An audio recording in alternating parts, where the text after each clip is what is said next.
But yeah, if you put that question into the chat, it means that Scott can see it or I can see it and I can read it to him after the end of the video.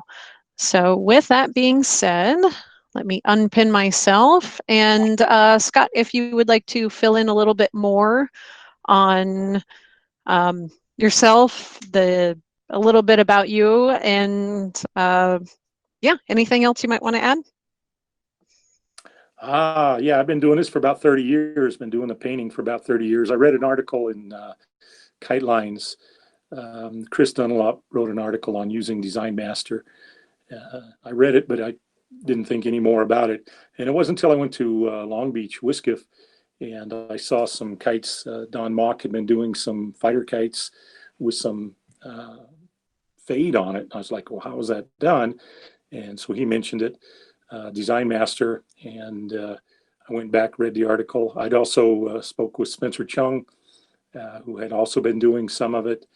And I just started experimenting with it and bought many cans, lots of different colors, experimented with what combinations would work, and went out and visited Gibeon and Visalia, kind of showed him my sketchbooks and where I was kind of headed with that. And he just encouraged me to go for it and come up with some themes or ideas and develop those. So I went back and just started painting, trying lots and lots of different techniques, kitty litter, water, soap, rubber cement, just lots of different things for resist. But what it all boiled down to for me was a fade, a basic fade. Showed up the best in the sky, because a lot of that little detail stuff that I could do just doesn't show up in the sky. Where a fade, I can get a big gradient, a large transition, and that seemed to work.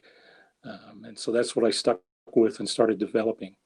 So back when I first started, the Michael's craft store used to sell the cans of paint for $2.50 a can.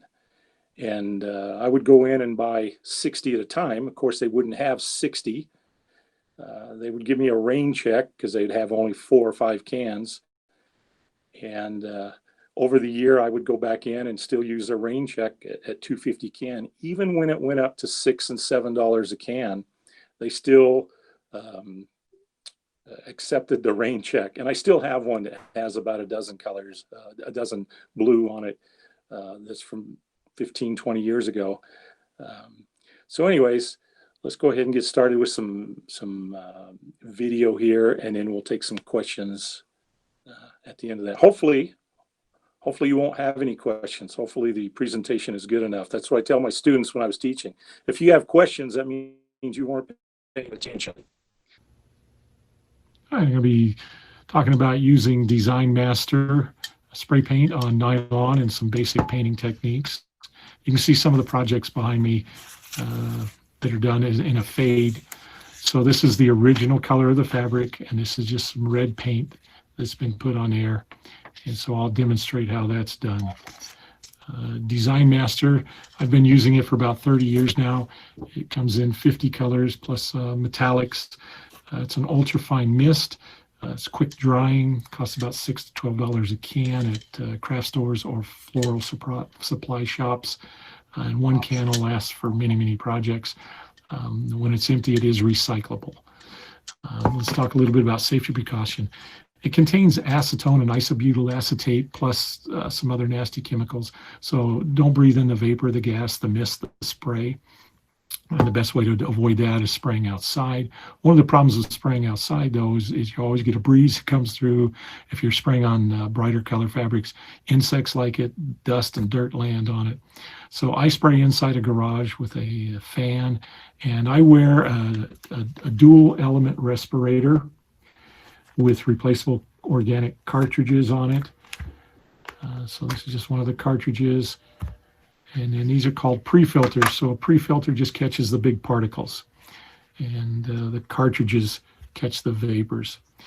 And so this is just one of the pre-filters that I've cut open, so you can kind of see the big particles that it catches. This is the stuff that would also be going into your lungs, so I do recommend a respirator.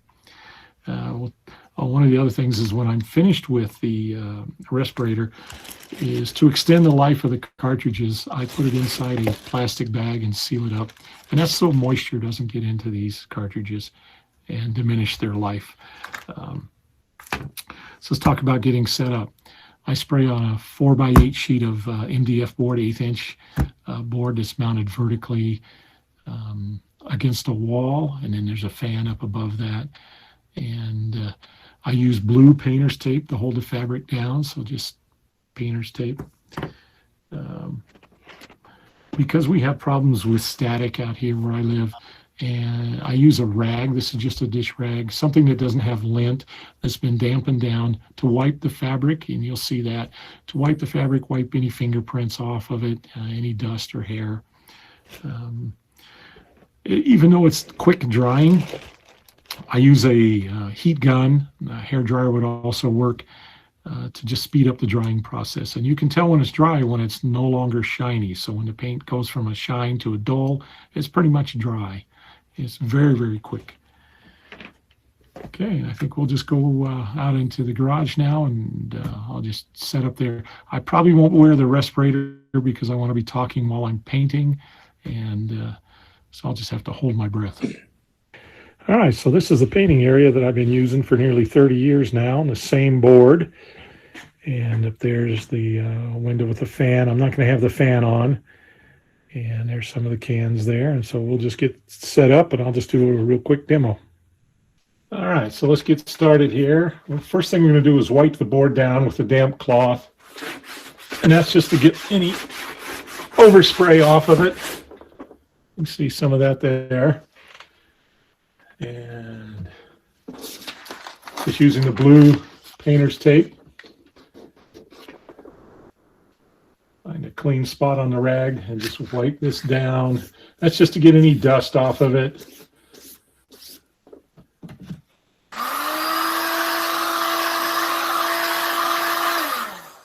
Again, normally I'd have my respirator on, I'd have the fan going, but we're just gonna do a quick demo here. So I'm gonna start doing a fade technique. I'll start at the bottom, and I'll start off the edge of the fabric, and then stop at the other side.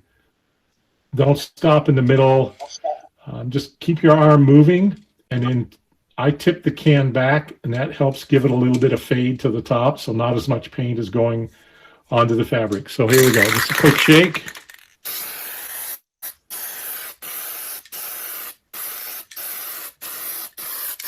Tip the can back. Give it a little dry.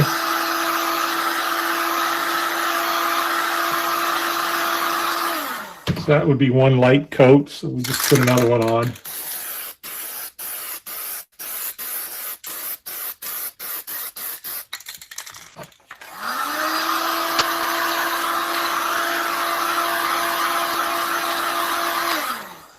Okay, now we're going to switch over to Fuchsia. Again, same thing. Just quick shake, start off the edge, keep your arm moving.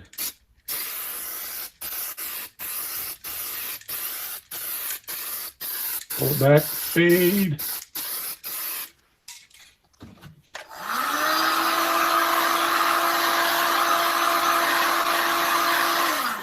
I can tell when it's dry because it's not shiny anymore, so it dries really quick. I'm just going to highlight again with some orange.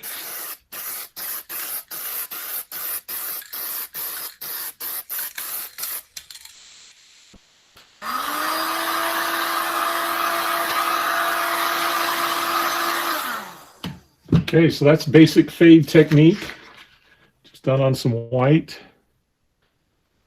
And if you want to see some more advanced techniques like the crinkle fabric or soap resist, those kind of things, I can show that. So that's just basic fade technique using Design Master.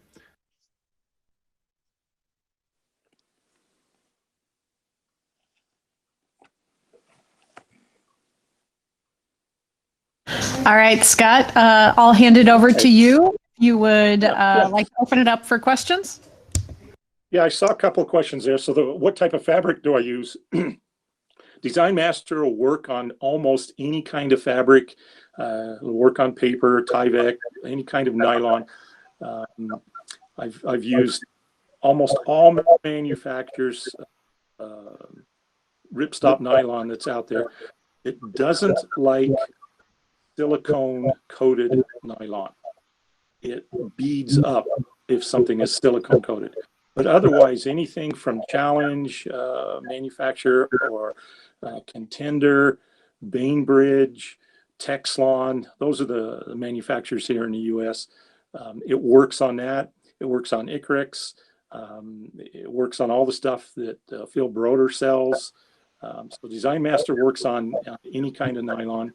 I happen to use 1.5 ounce instead of 3/4 ounce. Chuck asked if I spray on white. Typically, no.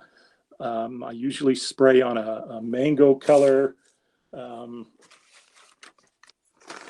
Mango to get and then putting red on mango.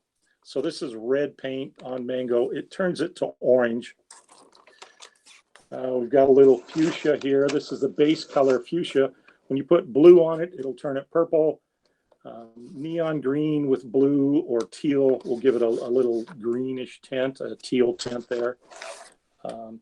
But typically, I pre-cut my fabric to the shape that I need it, or close, and then I spray that one piece. I don't spray an entire panel of fabric.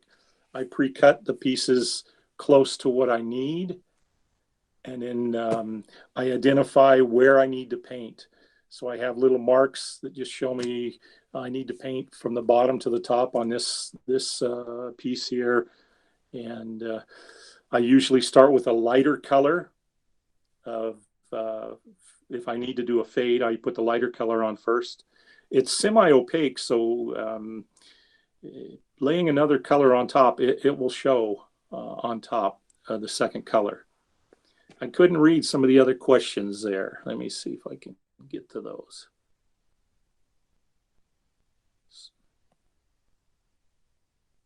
No, you're going to have to, I'm just trying to go through and see. Hey, Scott, can you hear me? Yeah, I can. Okay. What type of fabric is that? And do you always start with white? Okay, I think I answered that one. Did they hear me on that? Yep. Sorry, I'm just kind of going through a handful of them. Okay. Okay. If you're making a fade, do you generally start with a lighter color and spray with a darker color? Or does it work okay to paint red onto black, for example? Or would you paint black onto red instead? Oh, good. Yeah, you can. I put black paint on red. Let's see if I've got a little bit here. This will show black paint on red fabric. This is a red on a mango.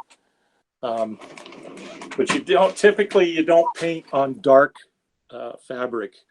So dark blues, it doesn't show up. Of course, painting on black doesn't show up very well. So I paint on lighter colors: mangoes, fuchsias, white, light blues. Those work best to paint on. What's another question there? I keep missing them. Do I applique? Yeah, almost everything I do is applique. I pre-cut the pieces, like I said, with about 1 inch or 1/2 inch border larger than what I need. And I'll take those pieces out and spray those and then come back and reassemble them. Somebody's asking if the paint comes in a liquid versus the can. Yes, it does, but they don't sell it that way. I don't think it's not how they sell the product. It is available in Canada. It's available in the UK under the Oasis brand. It's available in Australia.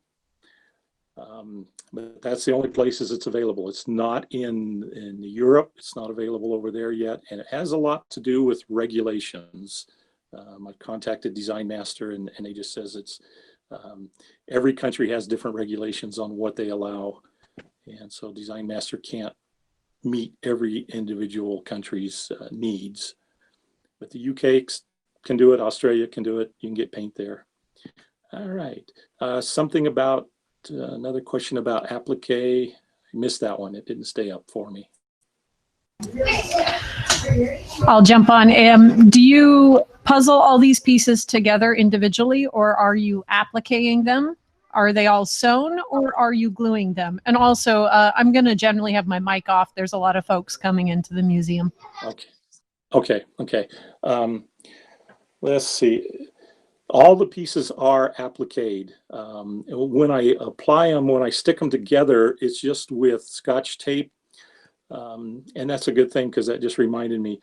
The one nemesis to Design Master, the one thing that it doesn't hold up to. So it'll hold up to, this is a year out in my yard. And this was a blue fabric with blue paint on it. This was fuchsia that had red paint on it. But you can still see the paint, but the fabric itself has, the color has faded and deteriorated. But the one weakness to the paint is tape. Scotch tape will remove the top layer of paint off. So if you stick a piece of Scotch tape into an area where you don't want it, see if I can get an example here. I'm just trying to, yeah, it didn't work on that one. Anyways, what'll happen is if you have it already painted and you're taping down your pieces to sew them, if the tape is in an area that's going to be seen later and you peel that tape off, it'll take a slight layer of the top layer of paint off, some of the pigment off. So that's just something to be aware of. I draw all of my, I'm just going to step out for a sec here. Scott, while you're stepping out, if I may interject, I got it here. All right, so I'm done. Scott? So here's a typical template. Okay, so this is a poster board template where I draw the design on it. And then, so all these pieces I can cut. So for example, this piece here, I'll just cut a piece that's just about ½ an inch larger than this. This is a yellow inside here, so I'll cut a piece of yellow that fits in there. This was a teal color, so I'm just cutting a small piece and a small piece. And I put little arrows to show me which way I want the fade to go that's off the edge of the fabric so it won't be seen. So this is just showing the template. So I can have just this piece right here. This is a red piece right here. Inside of it, there's greens and yellows. All of that's painted separate little pieces and then appliqued all together. Okay, Scott, real quick, Ron Yes. wanted to say something. Sure. Scott, can you hear me? Yes, sir. Okay. I just wanted to interject. We may, I promised, some of the South Americans yesterday in another conversation, if it was necessary, that I would translate some of what you're talking about. I know you've gone quite a ways in there. We have Leila Sulemeister from Buenos Aires, from Argentina. I don't know if we have some others from Colombia. I'd like to ask Leila, can she understand English? If need translate, or I can chat with her later. I don't want to be interruptive to the thing. So if in some brief things we can do that, we'll do it. If not, I'll do it separately later with them. They can ask me the questions and perhaps explain, or you and I can do the some of these questions with them privately on Facebook later on, so I'm just trying to be helpful to our Latin crowd. Okay. Absolutely. Yes. Yes. So somebody asked about drawing the design.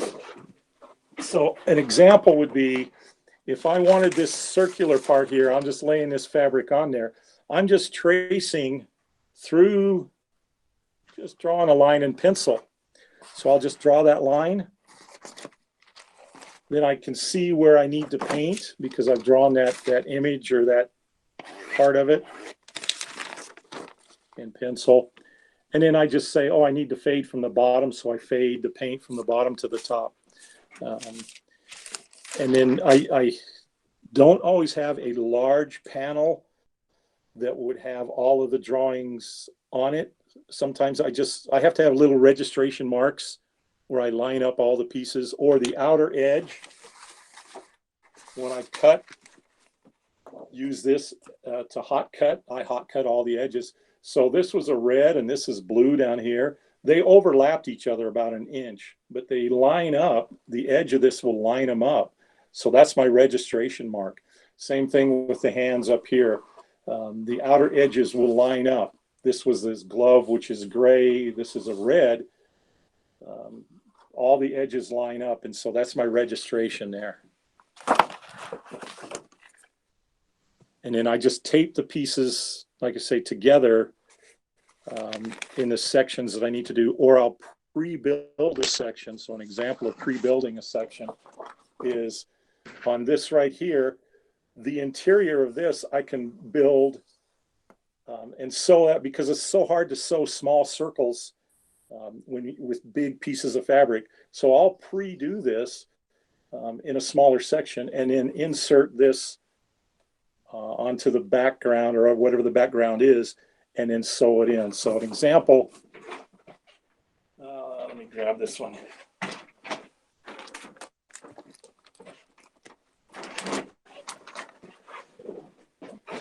So this little piece right here is painted with a Cricut machine or a Silhouette machine that does paper cuts. It cut out that design, and then what I did is I spray mounted that onto this mango fabric, sprayed it black, and so then when I peel off the template off of it, that's the image that's left. Then this is sewn on to the red panel. And same So thing you here work with you work on all your smaller sections first, and then you applique all of that to the larger. Yes, if I can, especially because I piece it. So this right here, this bottom piece was separate. The top piece, the helmet's separate. The arms, all this red right in here was one piece. But even this here, all of this was done separately.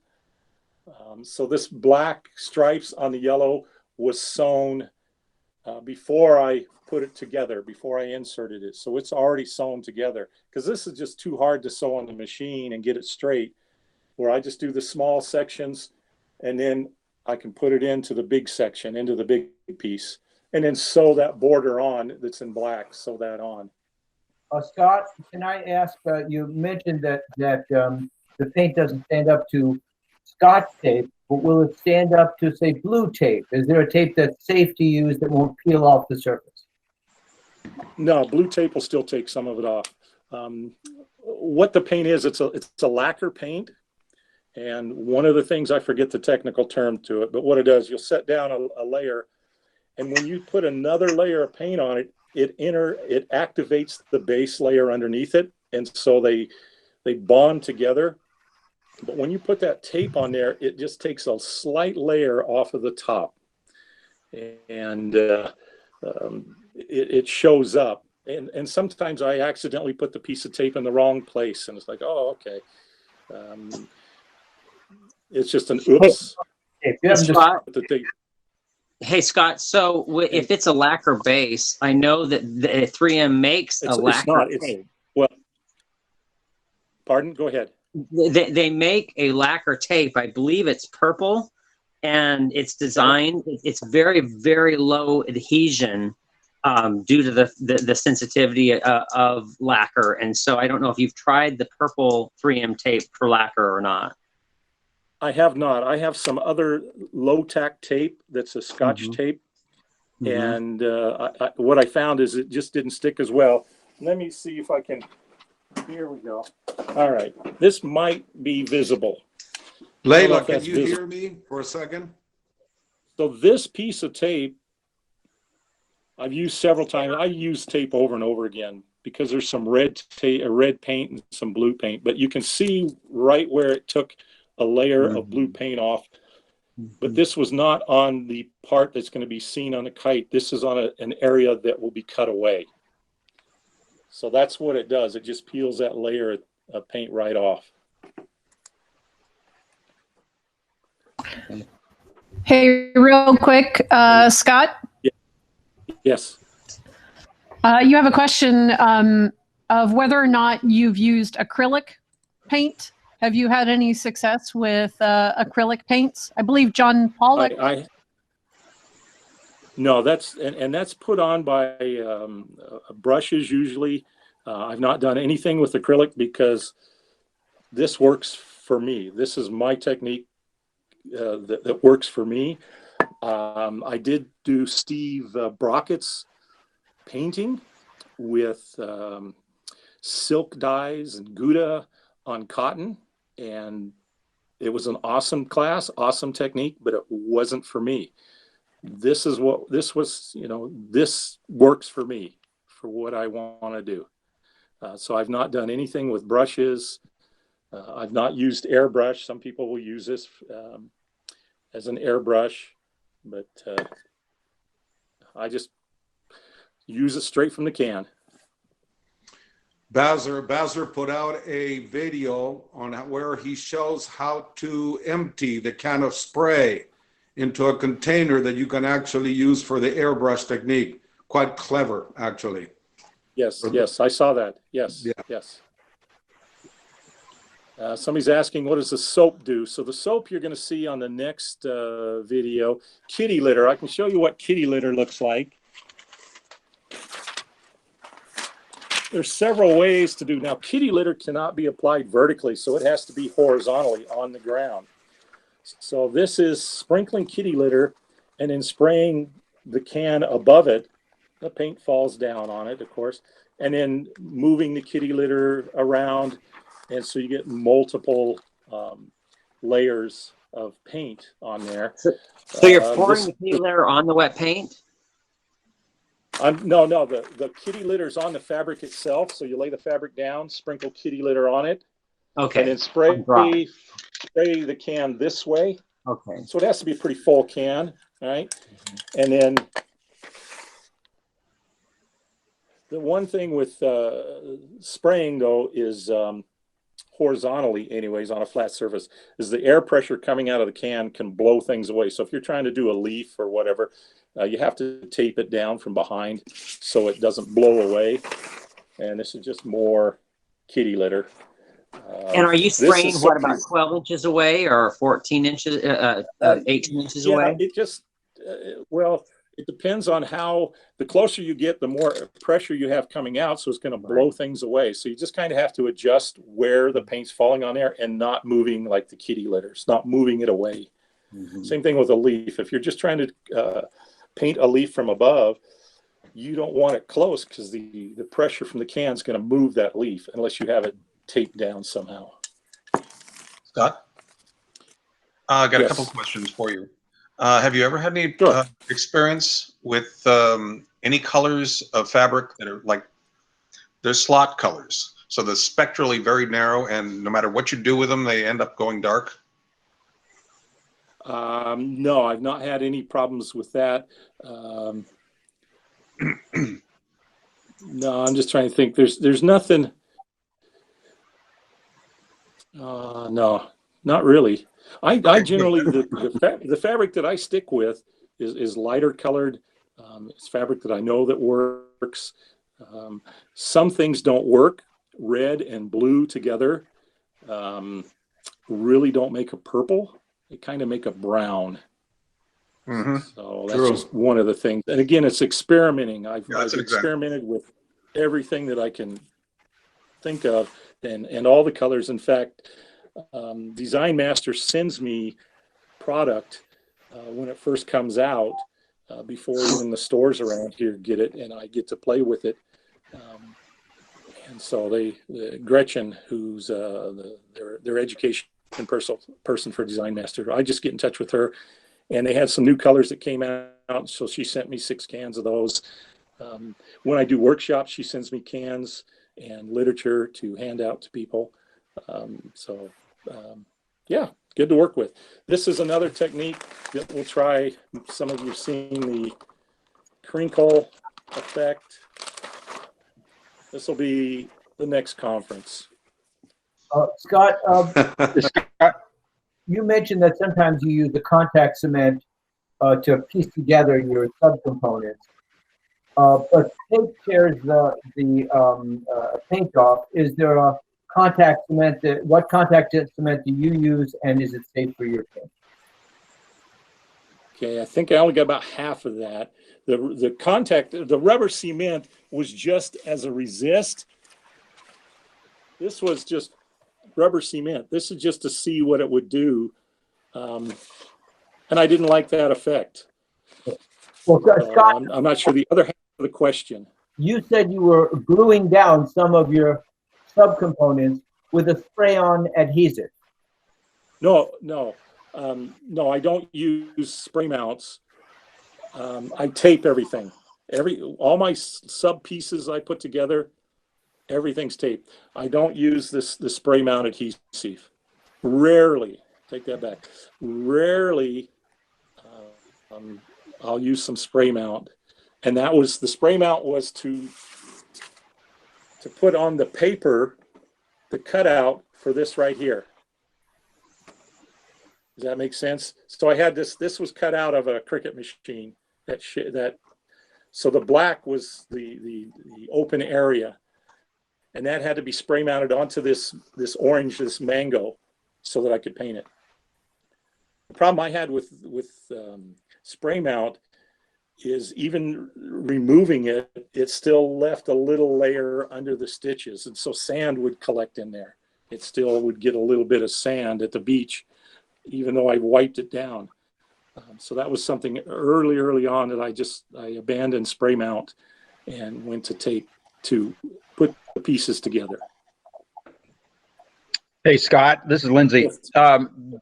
Have you ever used frisket paper or film for masking? No. Okay. No, Or have you ever done that? No. Let me grab one thing here. Okay. For those that don't know, frisket paper is used in illustration. On illustration board is really, really thin stuff used for masking. All right, so I'm just going to show a couple of things here. Hey, Scott, while you get set up, I'm going to make a quick suggestion, Yes. and that we don't play the soap resist video, that we save that for publishing later. That way we can set up that 1 p.m. applique session that I know a lot of people want to get to as well. Yeah. I'm good with that. Yeah, that's all good. All right, so this was cut out on a silhouette, Cricut machine. And this is what I spray mounted on the back of this to fit onto this image here. Fits on that, spray it black, and then remove it. And that gave me that design. So I've used it for... It's all about the masking. All about the masking. 100% of the times, right, Scott? Of what's that, Ron? It's all about the masking, making stencils and masks, to cover the areas that you don't want for the paint. Yeah. For fades, you don't need to do that. But Right. here's a large stencil. Okay, this is a large one. But you can also get them on an adhesive. This is like something that you would stick on a vehicle, and they have a very strong adhesive and they have a light adhesive. And so this is just another way that I could mask that image onto the fabric, paint it, and then peel it off. But this is a one-shot deal where this I can do multiples. By putting spray mount on the back of it, I can do multiple image. So the spray mount on the Cricut cutout did not collect any sand or debris that on the finished product? No, because it's light enough. If you do the spray mount light enough, it stays on the template only. Yeah, pretty much. But you have to put it on enough so it seals the edges, so you don't get paint creep coming underneath. Right. And in making masks, and yeah, I cut out masks if I want paint to be in a certain area. Let me see, I wish I had it here. All right. This right here had to be done. This is one piece, this gray. And I'll step out here for a second, let somebody else chat for a second. I'm gonna go get the masking that I did for this. Ron, go take over for a minute. I'll be right back. How do I take over? How do you take over for Scott? Hey, Ron. Yes, sir. Ronnie. Yes. Hey, I've used it for years in screen printing for textiles. Is that there's use a spray adhesive for the platens on screen printing, and it once it sets up, it's really, really tacky, but it doesn't telegraph to the other part. It doesn't transfer. And I don't know whether anybody else has ever tried that. Sprayway is one brand, but it's an adhesive for screen printing fabrics. And tacky spray, does that transfer? Ron Bohart uses tacky spray. But that does not transfer to the other fabric. No. I think everything is up. I think everything is up for experimentation. We're constantly discovering new ways of doing things. So it may work for somebody, it may not. I swear by the spray adhesives because of the techniques that I use that might be slightly different than Scott. So no, I totally agree. But but in using for masking is different than using for getting your fabric stuck together while you're sewing. Well, and, permanent and light tacking are two different things, And, exactly. And the mounts, some of the glue that I'm about to show when the session starts in a half hour from now, is like spray mount, less expensive, and actually works better. So it's a matter of how much glue you put on for more permanent or less permanent. So. I started using Super 77, the 3M Super 77, because I'm going to get back. That's no way on that 277. Hey guys. I'm going to get back to this. Let her go. Let Scott finish up his section. Scott's back. Let me finish mine. All right. Okay. So this is just poster board, right? And I wanted to have this shadow right along the hand there on the palm. So when I painted this is just lined up somewhat like that. And I'm putting my purple or my teal and blue there. Then I fold this out. I can paint underneath here. I fold this out. That gives the shadow on the bottom. And then a little paint on the bottom there. So this is just done with little masks, little cutouts that cover up. How do you do the area that I stroke? don't want paint. The black Pardon? stroke, the thin black line. That's black. That's black. That's when I sew it together. That's the black that's on the front. This is the back of it. So it's this gray, black is on the front. I have my pencil line that I draw. And so then I applique the black away. I take the black away and it leaves that border. So that's after it's painted and after it's sewn, then this piece of black right in here is cut out. And that's what Ron is going to show in his video. Is talking about applique. Any other questions on the Design Master end of it? So we'll save some of the, go ahead. Scott, real quick.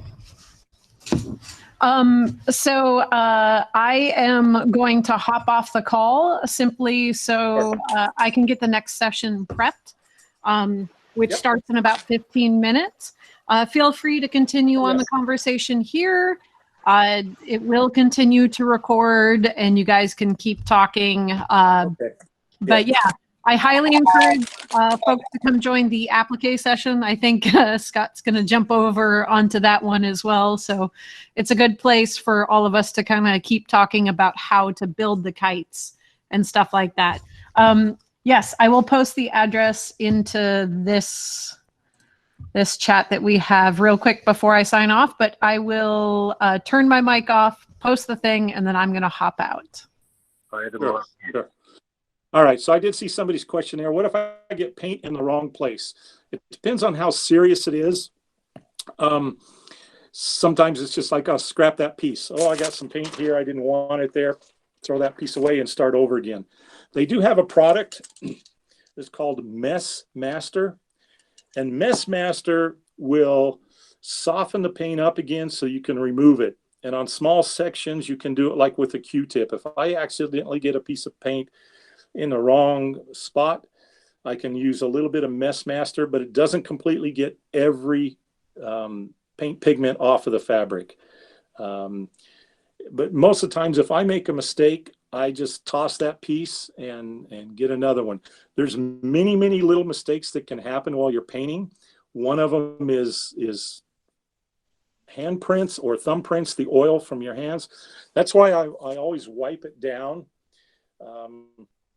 Static builds up on it sometimes in my samples, where you can see where if you rub your hand across it and you paint, you can see right where your hand stroke had charged the fabric and made the paint stick in certain areas. So there's hidden flaws. Neon green is the hardest for me to paint, and it has a lot of hidden flaws in it that you don't see until the paint shows up. Also, sometimes the fabric will have oil in it that you don't see, and when you paint it, you get darker areas because the paint adheres to that oil and just shows up. It's little flaws in the fabric that you find. So using good quality fabric is always saves you a lot of time. Let's put it that way. Have you tried wiping down? Mostly, if I make a mistake, I just start over. If I make a oops, and it happens. The other day, I put a thumbprint. I was wearing gloves because I was spraying some stuff very closely, and when I removed the fabric, there was still a little bit of paint on the thumb, and it adhered to a place I didn't want it to. So it's like, oops, start all over. And that happens. It happens a lot. Any other questions there? I'm looking down below. Thank you guys for all your kind comments. Appreciate that. Thank you. Yeah. Great job, Scott. Amazing. This is lots and lots of practice. This is many, many years. Some more stuff that can be done. This is just done with paint. So on the soap resist that we'll save for another time, this is just using soap. And again, this is sprayed on a horizontal, on the ground, basically. And then it has to be wiped off or hosed off, but it can be done in a sink for smaller sections. Scott, can I ask a question about that netting that you put over the fabric? Can you hear me okay? Yeah, this is just, this is something, the inserts for a door, cabinet doors that I bought at Home Depot. And so this is a design, it's metal. And so I just sprayed over that just to see what the pattern, I like that pattern. I just haven't found a where I want to put that. Did you just lay that on top of the fabric, or did that actually? Yeah, lay the screen on top of the fabric and then paint. This one was probably done vertically instead of down horizontally, because the screen will lay flat against the fabric and keep it from moving. So I didn't have to spray mount the screen. So you don't have much bleed through on that one that you had spoke of before? No. There is a metal plate. No. The one flaw with the paint, because it interacts, it reactivates itself. If you put a layer on, let's say this is horizontal, this is vertical, and I put too much paint, because you've got to keep moving. You can't just stop and put paint. It bleeds through and it bonds to the paint that's on my paint board, the old paint that's on there, it'll bond to that and actually pick a layer of that paint off. And it looks black on your fabric. So it's basically ruined. And that just tells me, oops, I went too slow. Ah, here we go. All right. So this was being painted on this side, and I got a little too much paint down here, right here at this spot.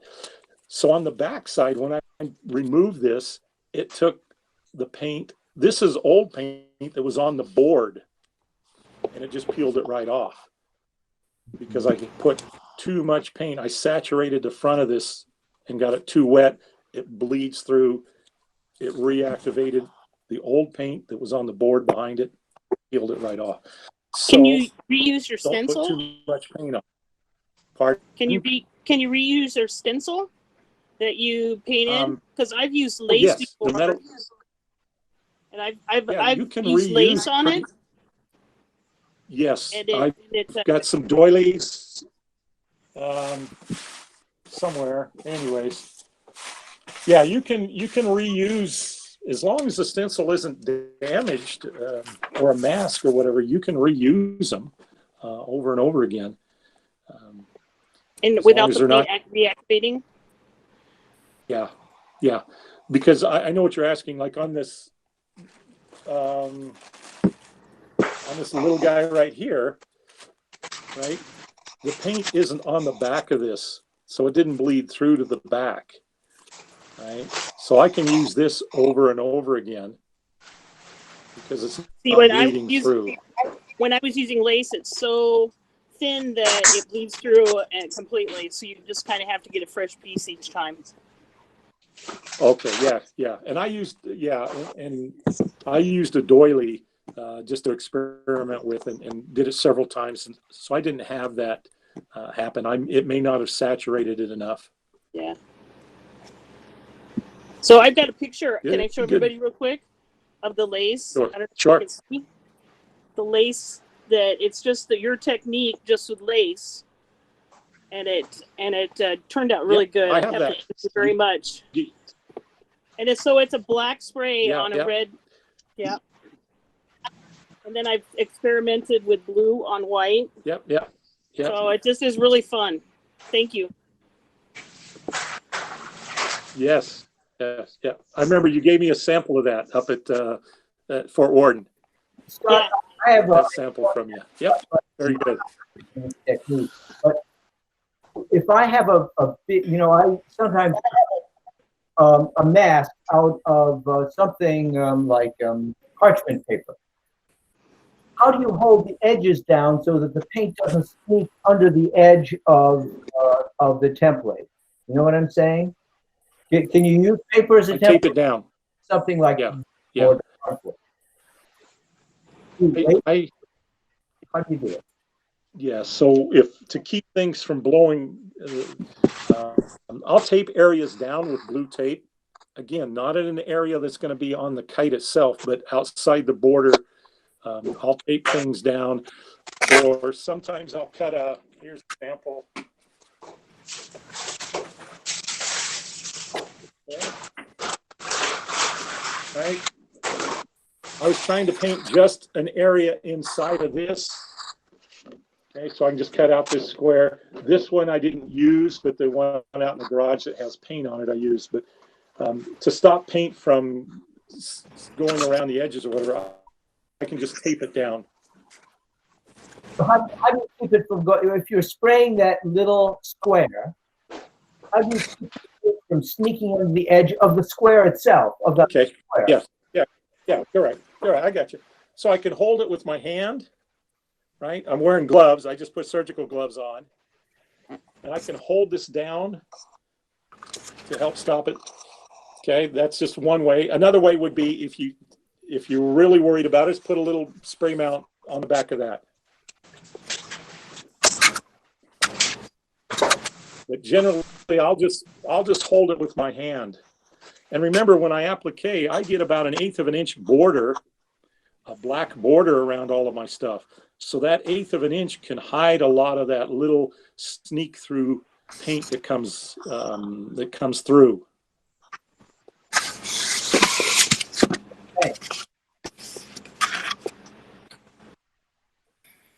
I think a lot of it comes down to experimenting. You know?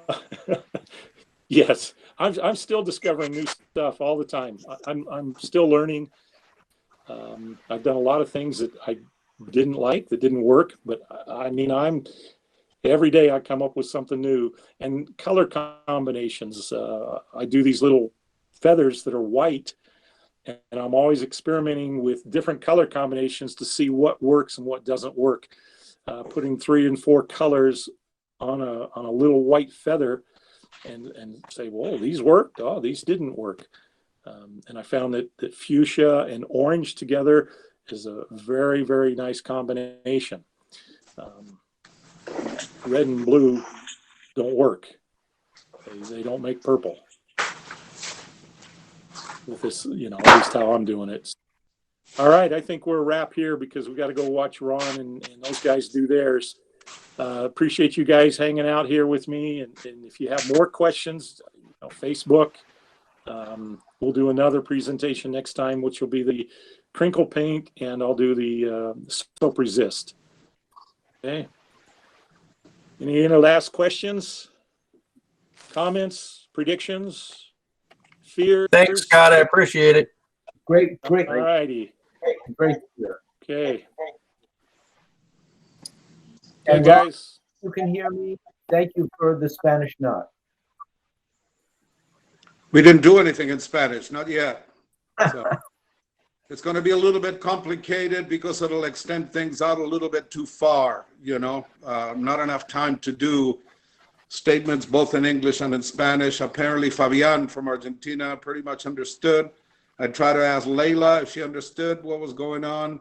I'm going to be doing a lot of live things with them anyway in Spanish, so explaining a lot of this stuff. So I think we're okay. all right. That's a wrap for me, guys. Thank you. Thank you for your time. Thanks, guys. Thank you, Scott. All right. Hey, you're welcome. Hey, Ron, why don't you do your session in Spanish? What's that? Why don't you do your session in Spanish? ¿Por qué? Si lo hago todo en español, no lo vas a entender. Sounds good to me. Am I on already? I think we have to switch channels, don't we? I think so. You're right. We have to switch channels. And so thanks again to Scott, and I will meet you guys at the other end. Yeah. Bye. Bye, Rhonda.